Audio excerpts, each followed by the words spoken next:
Small town near Auckland, New Zealand, a semi carrying more than 8,700 gallons of gasoline had slammed into the rear of a car, leaving both vehicles in flames. Hidden by the swirling smoke and fire, 12-year-old Shirley Young was trapped beneath the burning wreckage of the tanker truck when she was spotted by firefighter Royd Kennedy. Royd took off. He was heading straight into the fire.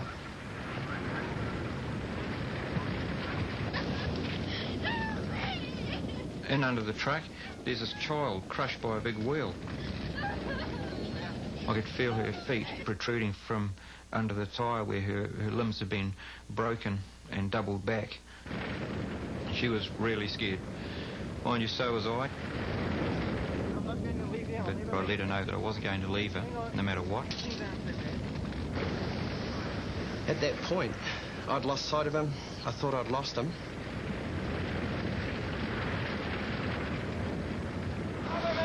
Next minute, Royd yelled out, "Cover me, Graham," which was the biggest relief I'd ever heard.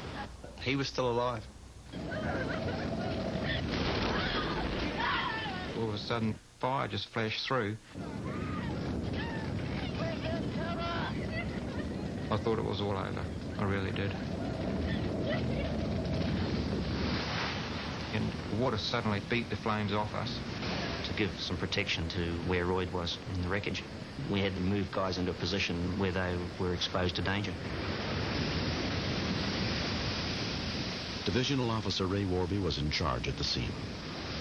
Shirley was lucky because she was in the only part of that wreckage where any person could survive. It was being sheltered by the chassis and the trailer unit. Among the more than 100 rescue workers who converged on the scene was paramedic Grant Pennycook. The big question was, how were we going to get her out? The decision was to raise the wheel assembly with the airbags. How long it was going to take was anyone's guess. Whether we would get her out of her alive was once again anyone's guess. And the water itself was just so freezing, it's unbelievable. They had tried to bring in a sheet to give us some protection.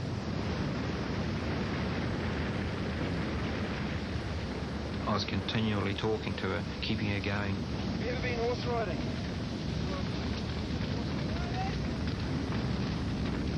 When you get out of here, you're going to go horse riding. It's hard to imagine the injuries she was suffering from, and yet she was not crying. She was a battler, and it's a great thing to draw your own reserves of strength from when you've got someone like that next to you, who's only 12 years old.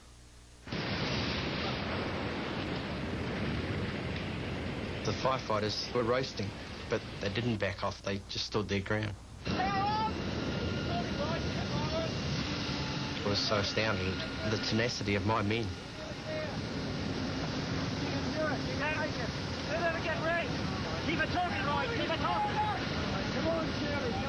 Time was ticking by.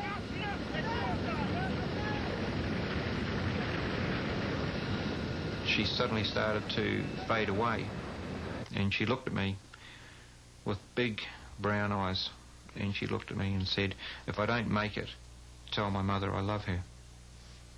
She just lay her head back and started to go unconscious.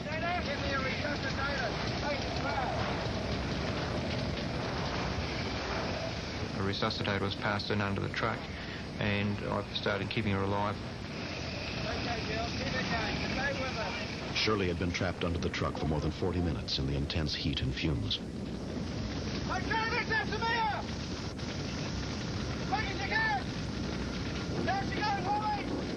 The vehicle lifted slightly, 3 or 4 inches, but not enough to pull her out because she was crushed right down onto the road. But we were then able to get a further lift by using a hydraulic ram.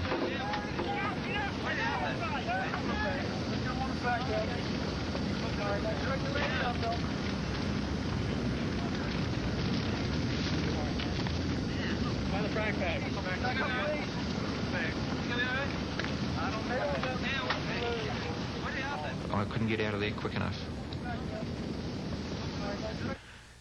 She was away, which was an immense relief.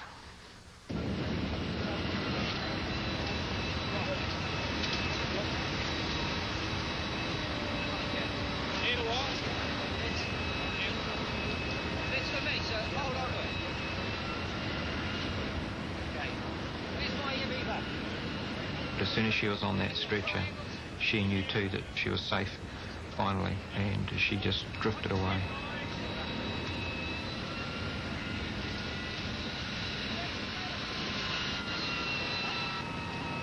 After the rescue was completed, the fire just went out, just like that. Poof. And I felt as if the devil had backed off now that Shirley had been removed from the fire.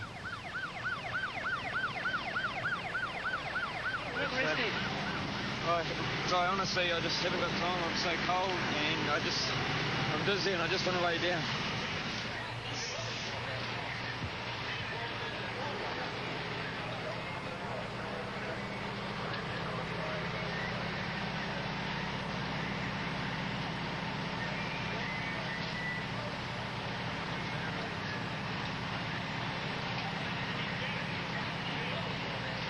Roy did what I hope any firefighter would have done. But I wouldn't ask any firefighter to do it. He heard a cry for help and he responded at extreme danger to himself. He probably was a fool for climbing under there. I think we're all fools. But you don't think of those things when something like that happens, you know? I got home that night and I just cried. Yeah.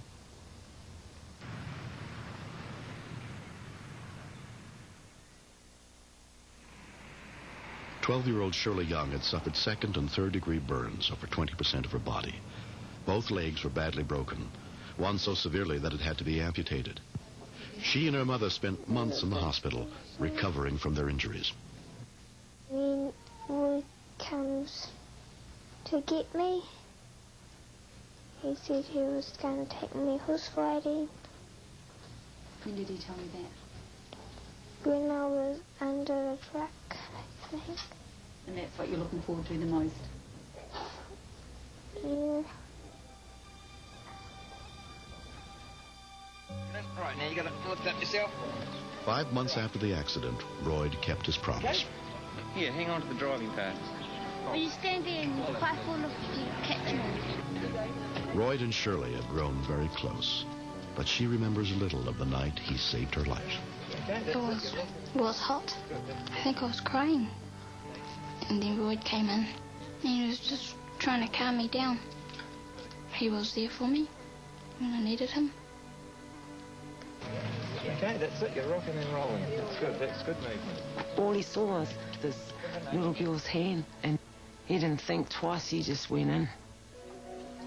Everyone else that was there were heroes, but he was a bit more. Because if she had to go, I don't think he would have left her. I think he would have given his life. No, not you, Gilly. That's the down under dribble. I try to see her regularly. Whenever I go out that way, I'll stop in. Her and I went through a very special time under the truck. I'd give her heaps, tell her jokes, make her laugh. She's a sort of a nutter. It's a great relationship. She's like a daughter. It was a perfect shot. When she got out of hospital, that's it. She was out and about, even when she never had her leg. It didn't get her down. There's no way I could live without her. This is my pride and joy. So many people can learn from that child about what she went through. Her inner strength, her character. She's $1 million, that kidding. Boy. We haven't heard the last of her yet. Started motoring, so you pulled her up. That's great. All right. That's cool. Next. Paragliding could be dangerous. Maybe you are in the air and it's too strong for you, but it's too late for you.